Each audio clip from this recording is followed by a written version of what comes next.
what I've used is an ordinary piece of paper on the back.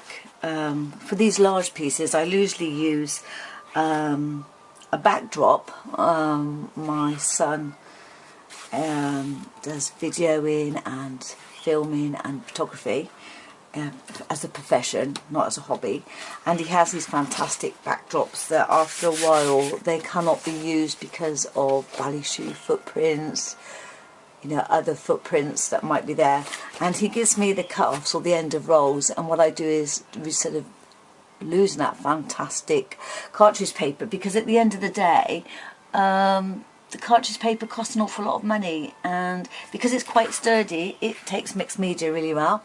So what I tend to do is I either use it as a big piece, clear gesso over it, or just add stuff on top of it, because at the end of the day you're not going to know that ballet shoes trip the light fantastic over this. Right, I found this fantastic paper. It was in a bunch of flowers, and I took it out and I kept the paper, which is gorgeous, and I feel that this is a fantastic backdrop for the little guy that's going to go on top. So stuck this paper on with matte medium because I just wanted to be quite quick. I then put some Mod Podge glitter on top, sparkle, sorry. But unfortunately when I clear gessoed it, you can't, so I clear gessoed on top, because one of the things I have found while I've been using these tissue papers are, especially if you see Jeffrey the Barn Owl, they were clear gessoed over it because there wasn't 2 layers of, actually I think there is 2 layers on that one, because there is 2 layers of tissue paper on that, but because of the type of tissue paper it is, it teared quite easily, even using the clear gesso. What I might do in future is pre-plan my page and probably just use PVA glue, good PVA glue, stick it down, slap it down, and then use my clear gesso on top to give it a key. Okay, right, so that is that. So I will see you in a minute. Okay, thank you, bye bye. Right, I'm going to turn it over this way a little bit because I'm left-handed, and for me to draw it I need to be at an angle, so please forgive me. Okay, and you will see hopefully this little fella evolve.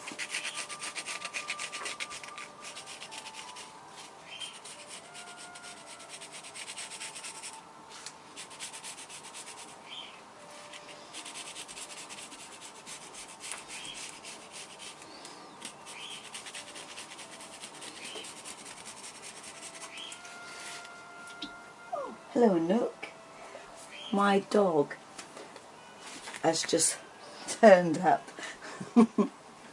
Hello girl.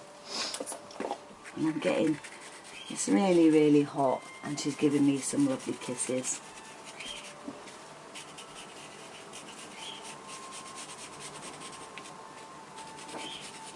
So at the moment what I am just doing is just shapes to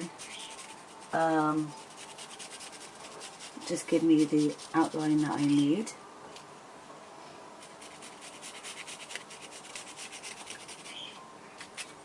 And I'm going to change the top bit. When I was doing, just trying to think which was the one that I did the owl, and it was the lone prima donna. I was so disappointed because I had actually thought that I had recorded me actually painting a drawing. Tell you what, one lick from your little friend, I'll tell you what, like one lick. And she's thrown me off course. She's thrown me off course because she sneaked up here while she shouldn't. And I thought she was downstairs. And when you get licks that tickle from your pet, it's so funny. Puts me off a little bit. Anyway, tip here. Has with eyes and ears. This, I'm going to tell you now, you're going to see, I expect you can see already, the ears on this are slightly higher than the eyes, so make sure, I don't have a ruler, so when you start to paint something, really look at the image. I mean, I'm using a photo at the moment on my computer, and I will be changing it so it's a reference rather than a complete copy, because I don't want to copy it, because I want to do this in my own style. It's not going to be photorealism, because that's not what I want this piece to be about. I want this piece to be more about me. So really look at your reference material and look at where the eyes and the nose are positioned. We do have a lot of times shown how to do the human face. This isn't obviously a human face. So I need to readdress where the ears and the nose and the eyes go. Now, I've done a line across. One ear it's slightly higher than the other, but then again, I think that could be with the way that the head is angled slightly. So I'm at where the top of the ear is, I'm going to draw a line across so it meets the bottom of the other ear. Look at that was more luck than judgment. I think it's years of me doing this. So my eyes will be here.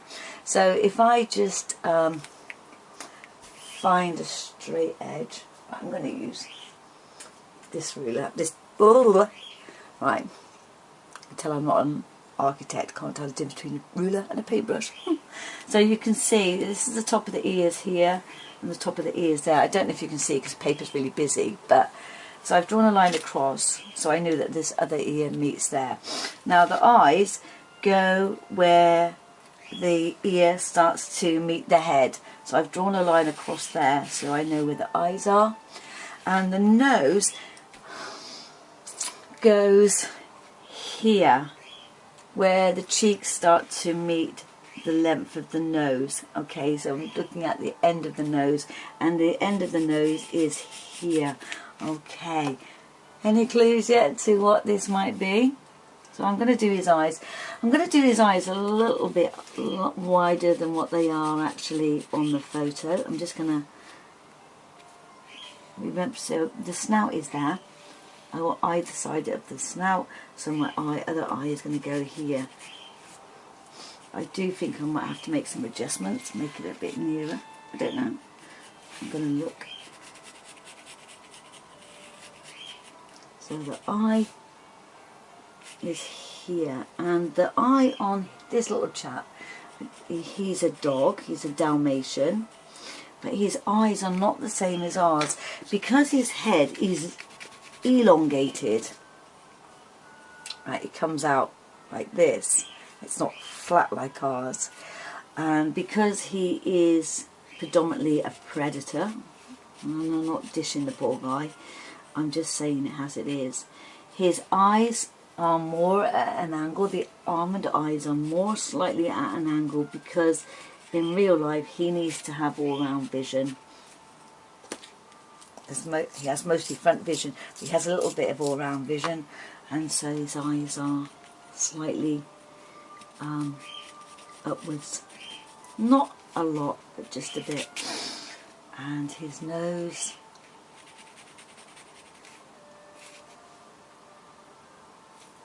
I think his nose goes there. I'm going to put his nose there. Sorry, I've done his nose too low down there.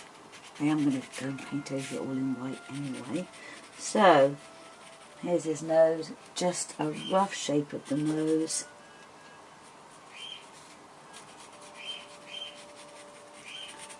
There. Just so I've got an idea of where it goes. This eye is wrong.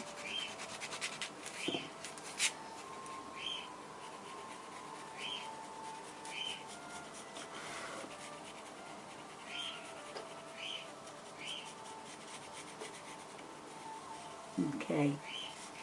I will change these as these go on anyway. But what I'm going to do now is I'm going to use my trusty clear gesso. Not clear gesso. Dear me, it's not a good day for B today, is it? I'm going to use some acrylic gesso. And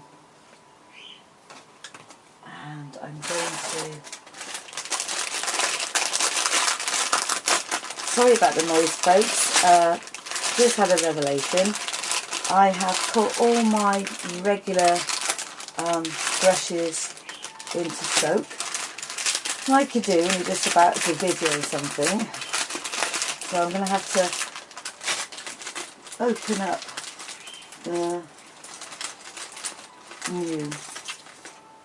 And as I've said before, if you're using acrylic, use the soft clear plastic acrylic brushes, because they hold the paint on the surface, whereas if you were using a watercolour brush, this feels really smooth and man-made. This is hair and it feels soft, like when you condition your own hair, it feels soft. And because it's hair, like your own hair, it absorbs the water an awful lot. So for watercolour, that's what you need. You need to absorb the paint in the water. This, I don't need to wet this at all to put the acrylic on. The acrylic's a plastic, so what I need to do is to have a brush that is manipulated, can be manipulated, but also hold the paint. I don't need any water on it, so I don't need the paintbrush to soak up any water. I just need it as like a knife to spread onto the surface. So try and find some white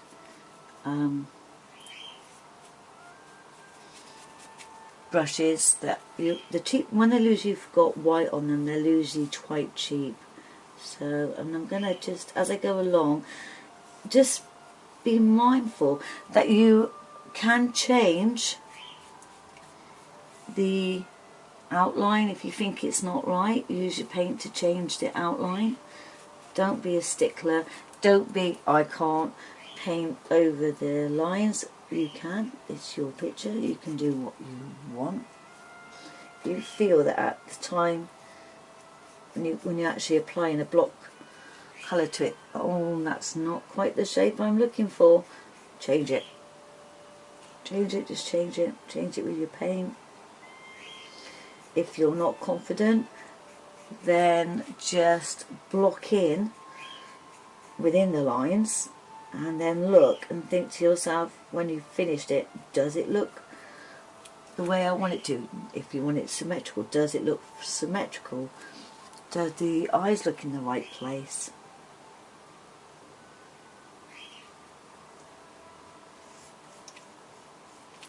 These are the questions you need to tell yourself as you are applying your first coat. Everything is fixable.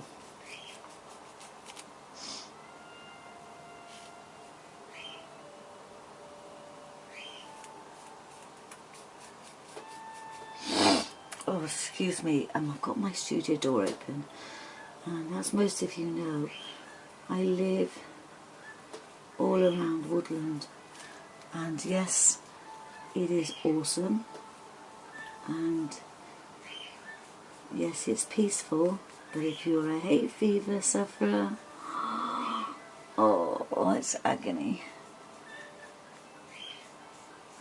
I don't know if you can hear, don't know how well this is going to pick up, but you can hear one of my chickens is actually laying an egg at this moment in time. It makes so much noise. It is, well, I mean, to be fair on the poor chicken, it is painful. Any of you that have had children naturally, well, you know, with gas and air or whatever else they've given you, it is painful. And just because it's a poor chicken, every day, because of nature, she lays an egg, which is exactly the same as us giving birth, I'm assuming. I don't know if they get a extra kind of pain relief or it's a bit easier. I don't know, but they do make a lot of noise. So I'm assuming the poor chicken goes through what we go through. I don't know if you can hear her.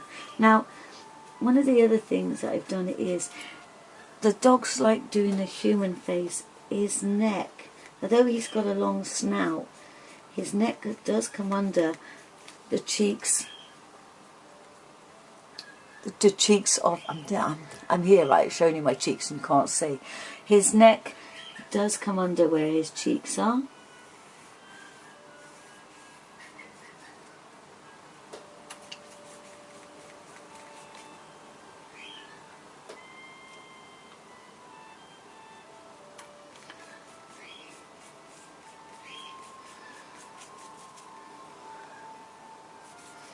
And I thought that this, although this dog has got a fantastic pattern on him, I thought a little puppy dalmation in amongst a load of butterflies was so cutie cute.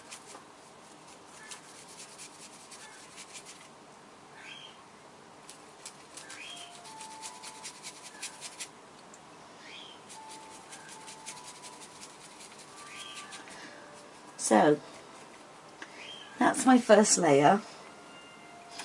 His eyes aren't quite right, to be fair. Do you think? Just thinking. I think they need to come down a little bit, so I'm going to block them out. And when this is dried, I'm going to redraw them in. I'm going to keep his nose where it is. I think it's quite cool. But as you can see, don't be afraid to whiten it out. Okay, so I'm going to dry this now, and I'm going to go and find where the paintbrush is and some water, because I'm more excited about painting than I am actually getting the equipment ready. Alright, see you in a bit. Okay, I'm back with the water and my brushes, and I'm going to re-look at this puppy and going to see where his nose goes. His nose kind of goes down like this and down. I can kind of see where I have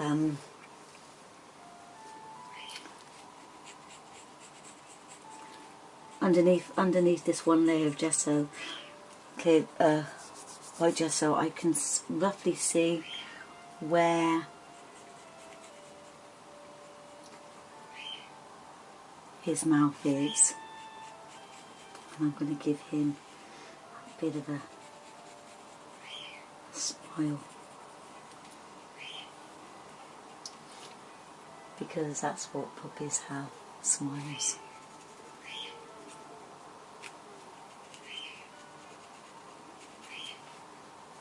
And he's got this lovely little chin. As you can see, it starts to come off with the pencil, even though my pencil is quite blunt. It is a HB though, I think, rather than, maybe, yes, yeah, it was a HB, which is probably a little bit too tough for the paper. So his chin is going to go down here. I'm going to, as you can see, all the time I am measuring if it's yeah, I think that's, yeah, the bottom of his little head.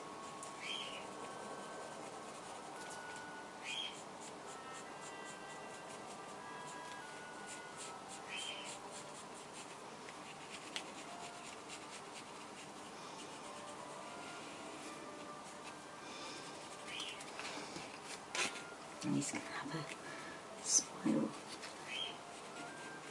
Just going to put a little white bit there. No, that would be a little black bit there. Okay, and that's his nose. So I think his eyes are going to go about here. Now, like any baby animal. Their eyes are bigger because it makes them appealing.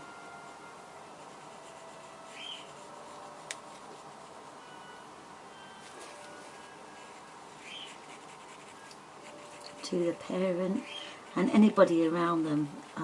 It's a nature's trick to make you look after them. And I'm not quite sure where this doggy is looking actually, because I think it looks like his eyes are going in different directions on the photo. And again, remembering as well that you don't see the top of the eye or the bottom of the iris. If you did, it looks like they're in shock. Okay.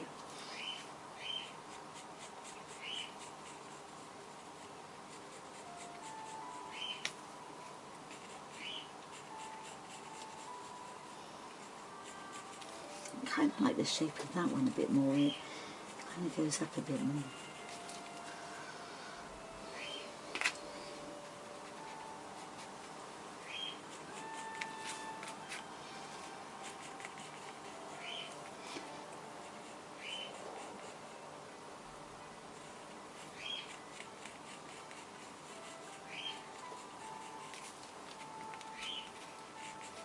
Okay. Again, that's where the snout comes up in the middle and this goes down like this to meet it and then comes out in real life. That's how it is in real life. And I can hear the plonk of big feet. One eye is bigger than the other.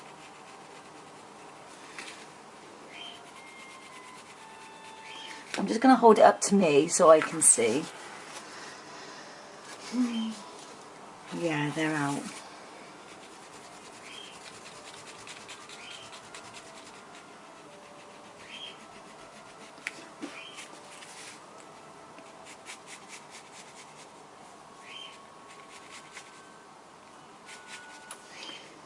Again, I'm just using my lines to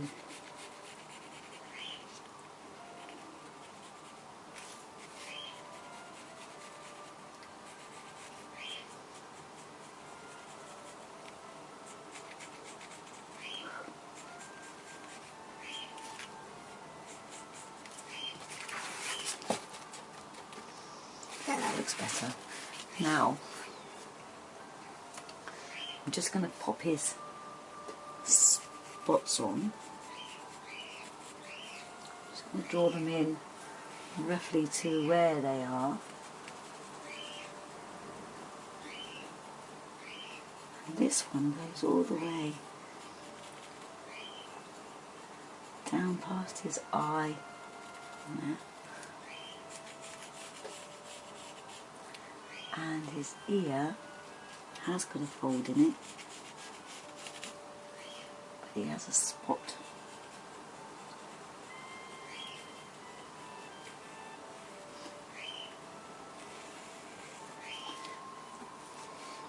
And in YouTube land, if anybody does recognise that this could be their dog, please let me know.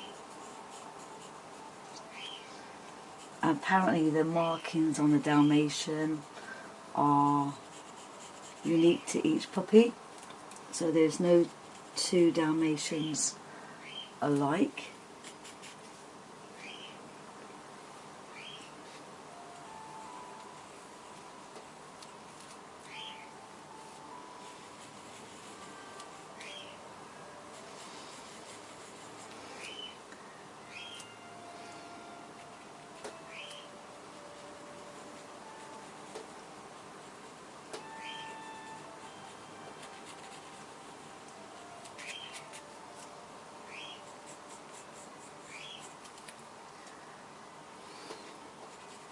And remember, when you're doing these spots, remember this face isn't flat.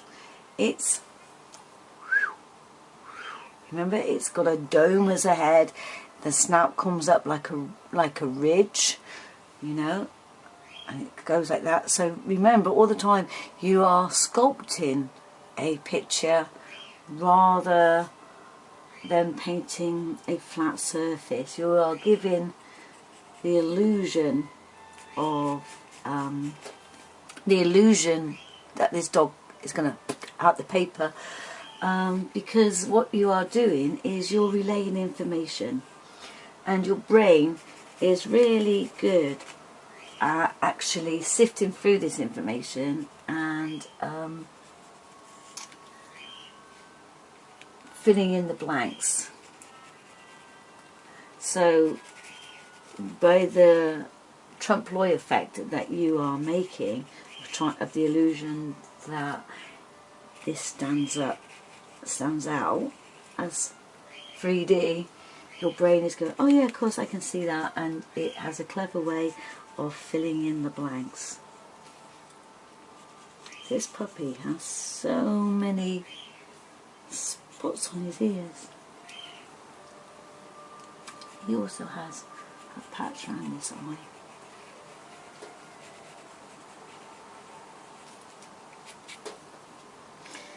He has a Marilyn Monroe beauty spot. Right, so now I'm coming to the snout. Remember, the snout goes up like that and out like that. So the spots have got to reflect that, because except for the shading, I have got no way of letting the viewer, observer, see this. So I need to make the spots go round onto the nose.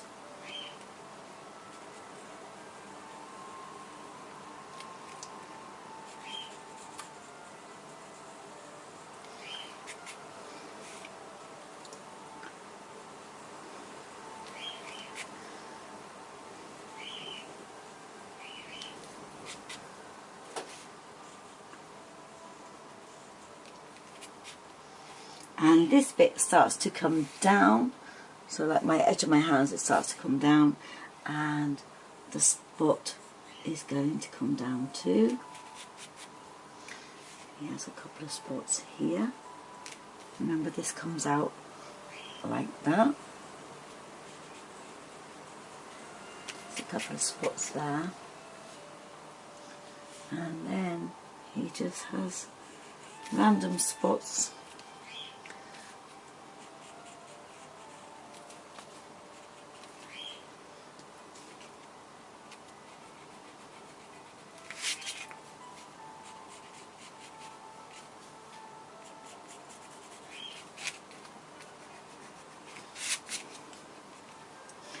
Under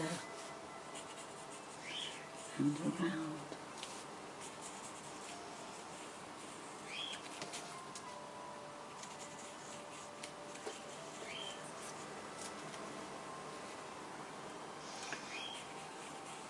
Then he has big spot.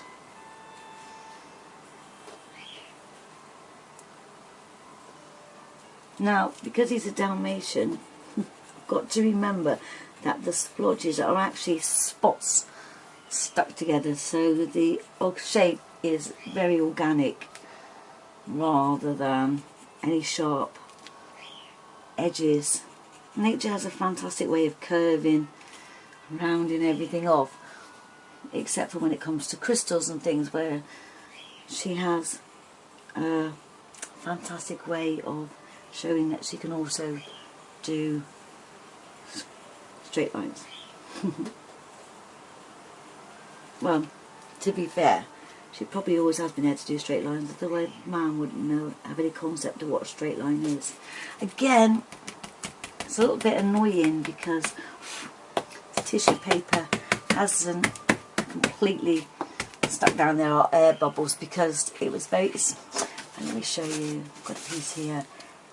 It's very, very flimsy, and it's not art quality, obviously, because that's not what it was made for. It was made for the florist industry. So to put it down with a card, it's very, very difficult. It rips it. So you have to put it down. I have to put it down by hand, and my hands, as you can see, are not flat like a card, and they also have contours. So yeah, little bubble there under his spot.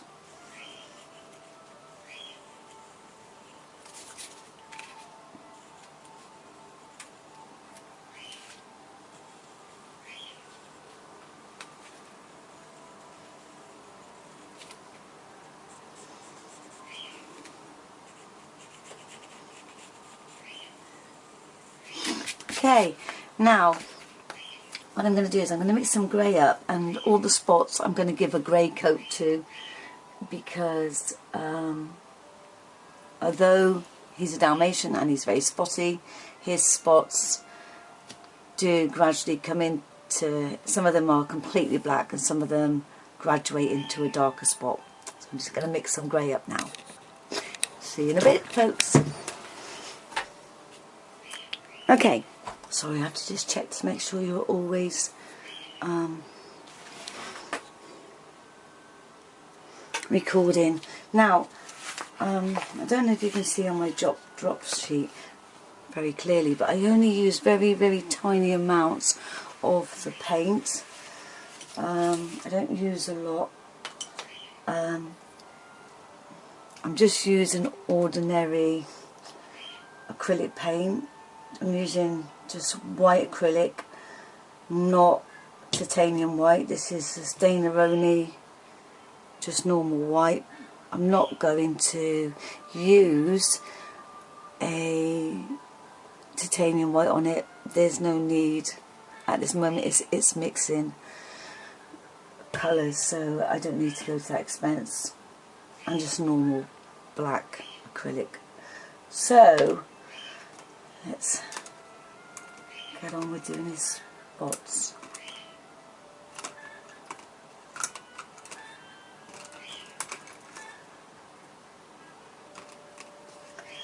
Right, get some tissue paper. Tissue paper, some toilet roll. And my glasses. Okay, so I'm going to mix up the grey, and I'm just going to do spots all in grey just to start with.